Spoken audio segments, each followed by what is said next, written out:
Donc, pour la revue de la littérature concernant cette étude, l'histoire des innovations technologiques en éducation a été influencée par trois courants théoriques fondateurs identifiés par Chaptal et Bruyard. Le premier est le behaviorisme qui considère que l'apprenant ne répond pas de façon mécanique, mais qu'il répond comme un organisme global. Ici, par exemple, nous pouvons citer les travaux de la psychologie comportementale inaugurés par Lewin et le développement de l'enseignement programmé fondé par Skinner. Le deuxième est le cognitivisme qui a donné naissance à l'intelligence artificielle, mais aussi aux analyses psychologiques des structures sous-tendant la compréhension et l'expression. Ici, c'est les travaux, par exemple, de Piaget. Ce mouvement s'intéresse à la manière dont l'apprenant traite l'information et plutôt qu'au guidage de ce dernier. Il s'intéresse à la conception des résolveurs propres à chaque apprenant. Enfin, le constructivisme qui prône un apprentissage là où les apprenants doivent être impliqués effectivement, c'est-à-dire qu'ils doivent interpréter tout seuls ce qui leur est transmis comme information ou connaissance.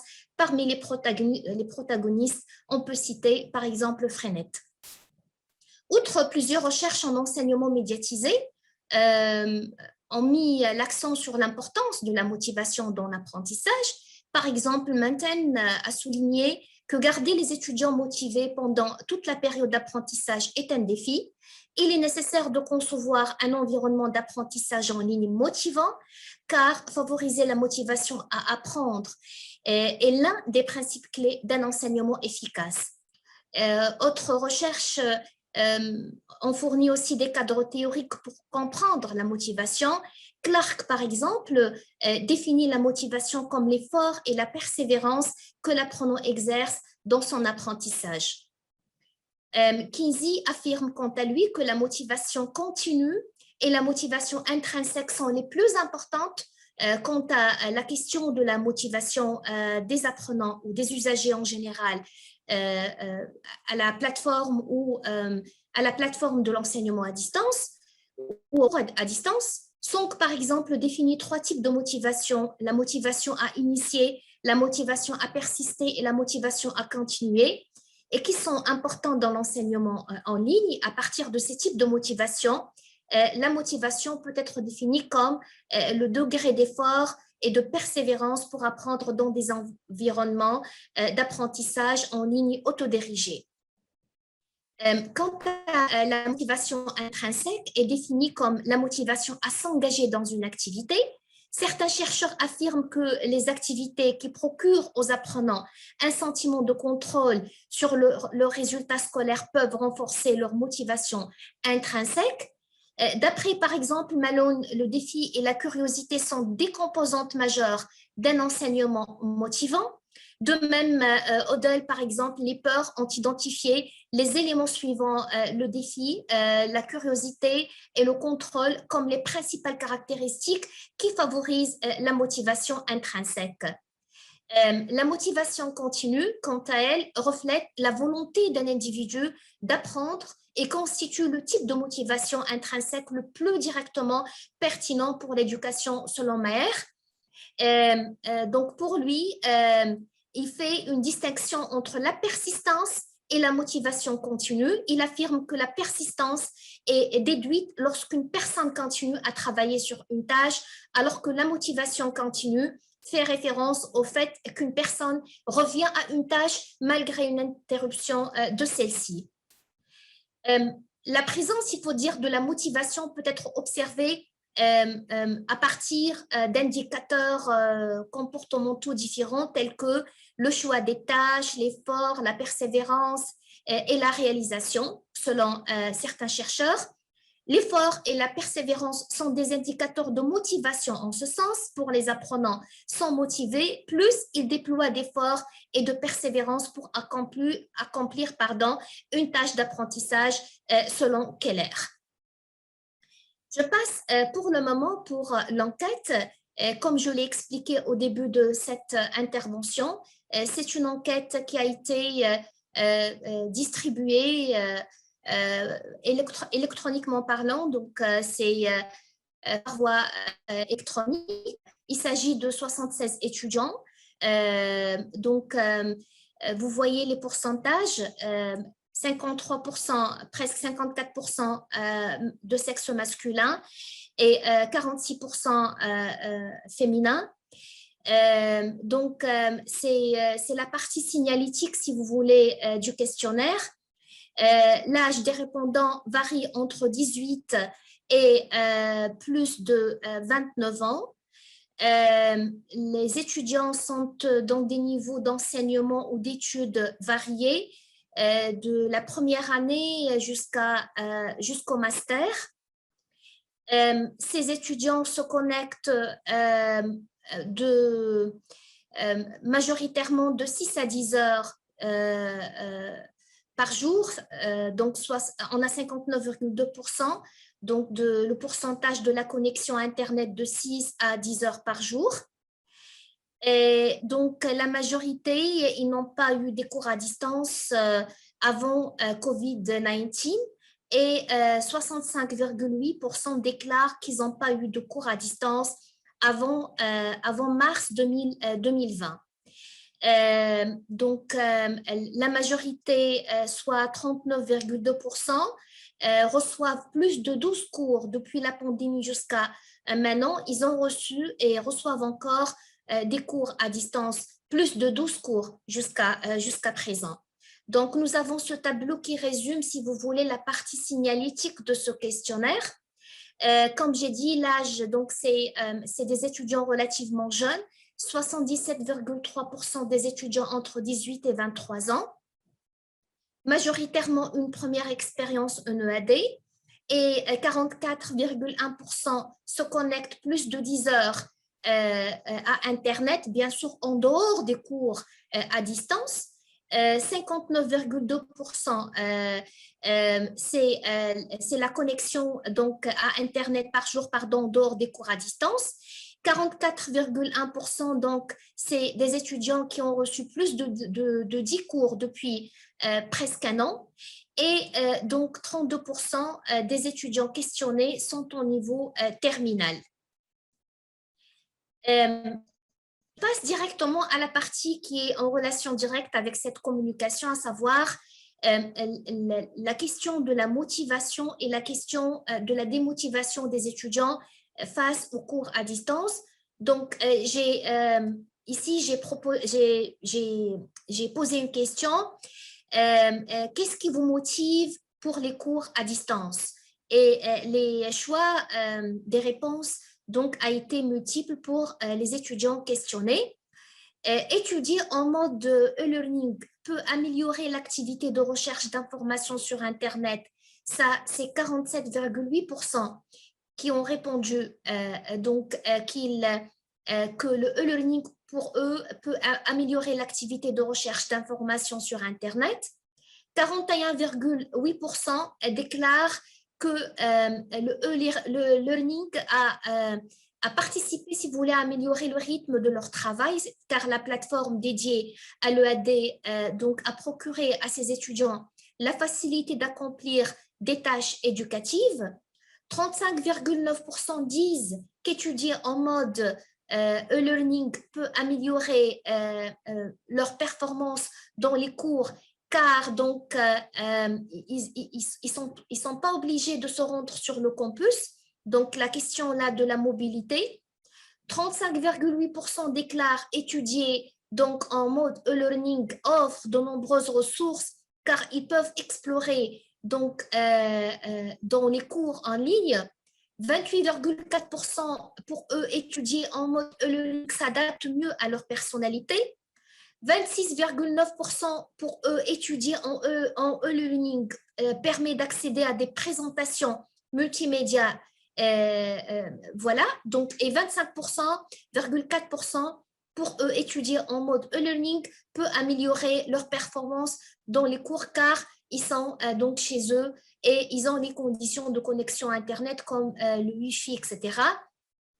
22,4% pour eux étudier en mode e-learning correspond mieux à leur style d'apprentissage. 20,9%, donc pour eux, le e-learning permet d'utiliser les technologies informatiques. Donc, qu'est-ce que nous pouvons retenir à partir de ces résultats? Surfer sur la toile pour la recherche ou l'actualisation des informations donc, est une source de motivation pour ces étudiants quand ils sont dans leur cours à distance. Donc, les résultats, comme je l'ai écrit, montrent que l'accès au réseau figure parmi les principaux objectifs des jeunes étudiants et la pratique d'Internet sont bien établie pour eux. C'est un outil bien fréquemment pratiqué au sein de la population interrogée. Grâce à des ressources repérées dans la webographie d'un cours à distance, ces étudiants ont la possibilité d'approfondir leurs connaissances. Donc, ces étudiants souhaitent se procurer des produits étalés d'une manière directe sur Internet et donc la variété des choix au niveau des contenus, des ressources pédagogiques sur Internet en général séduit par une part croissante de la population étudiée. On assiste ici à de nouvelles pratiques d'accès à l'information et au savoir et Internet semble une source d'informations quasi intarissable et les apprenants ont la possibilité de consulter des informations récentes, actualisées, etc. Le deuxième constat, si vous voulez, c'est que le rythme approprié pour gérer des activités ou la maîtrise du rythme, si vous voulez, pour gérer des activités pédagogiques est une source aussi de motivation pour les apprenants questionnés, c'est-à-dire que chacun y choisit le rythme qui lui convient donc pour accéder aux cours à distance. Et les données relatives à cette enquête laissent entrevoir que ces jeunes souhaitent travailler à leur propre rythme et les résultats tentent, si vous voulez, à affirmer que la gestion du temps des enquêtés est influencée par les activités consacrées à l'ordinateur et à Internet en dehors du cadre de l'université et du temps d'études. Quel que soit le temps d'accès accordé aux TIC ou les motifs d'usage de ces technologies, ces pratiques prennent tout de même part dans la gestion quotidienne de leur emploi du temps. Ici, nous avons questionné les étudiants sur le niveau de motivation concernant le cours à distance. Et comme vous le voyez, 58%, 58,7% plus précisément, disent c'est un point de vue, si vous voulez, normal. Pour eux, les cours à distance sont pas grand-chose, quoi. Pour les 28% des enquêtés déclarent que le rythme, il est bas. Pour 13,3%, ils déclarent que le degré de motivation est élevé, tout simplement. Donc, mais majoritairement, comme vous voulez, là, d'après les premiers résultats, donc presque 60% des enquêtés trouvent que le niveau, si vous voulez, de motivation par rapport au cours à distance est normal, voilà, sans plus. Concernant les facteurs de démotivation des étudiants quant au cours à distance, la même chose, donc nous avons fourni des réponses et les étudiants ont la possibilité de choisir plusieurs réponses. Et la question était, qu'est-ce qui vous démotive dans les cours à distance? Nous avons l'environnement universitaire me fait sentir la valeur des échanges. Et donc, c'est pour ça, pour 61,4%, ils sont démotivés tout simplement parce que ils veulent l'environnement universitaire qui, selon eux, leur fait sentir la valeur des échanges. 48% déclarent que l'atmosphère d'apprentissage en ligne n'est pas appréciable pour eux. 46,7% trouvent que l'interaction avec l'instructeur et les collègues en classe, l'absence de ce paramètre-là, si vous voulez, est un facteur de démotivation. 40% déclarent qu'apprendre en face à face leur fait sentir la valeur du cours. 36% déclarent qu'ils sont anxieux quand ils passent, par exemple, des tests, des quiz, etc., sur la plateforme Moodle, qui est la plateforme de l'enseignement à distance des étudiants questionnés. d'autres déclarent des difficultés techniques, d'autres déclarent donc que la leçon ou le cours il est mal expliqué, et d'autres déclarent aussi que les conditions atomes sont inconfortables.